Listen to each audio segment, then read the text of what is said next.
Everyone, আমার আরও একটা ব্লগে তোমাদের ওয়েলকাম। তো এইটা হচ্ছে জন্মাষ্টমীর ব্লগ, মানে গোপুর জন্মদিনের ব্লগ। তাই গোপুর জন্মদিনের দিন তো গোপুর পছন্দের জিনিসগুলো বানাতেই হবে। তাই পিসি বসে পড়েছিল তাল চাঁচতে, কারণ তালের বড়া হবে, নারকেল নাড়ু, সুজি, লুচি সব হয়েছিল, যেটার ভিডিও আমার করাই হয়নি। তারপরে পিসি গোপুকে সুন্দর করে স্নান করিয়ে দিল, আর আমি সুন্দর করে সাজিয়ে ফেললাম। কেমন হয়েছে সাজানোটা সেটা জানিও। এই দোলনাটাও কিন্তু আমিই ডেকোরেশন করেছি। আর একে একে সব সাজিয়ে দিলাম। আর বড়া, নাড়ু, সুজি, লুচি এগুলো তো ছিলই, কিন্তু সবচেয়ে পছন্দের জিনিস ছিল মাখন, মিছরি আর কাজু কিশমিশ। তারপরে পিসি বসে পড়েছিল পুজো করতে, আর তারপর পিসি করলো আরতি, আর আমরাও একে একে সবাই আরতি করলাম।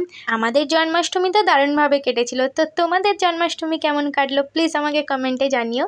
তো দেখা হচ্ছে আবার একটা নতুন ব্লগে। এখনের জন্য বাই।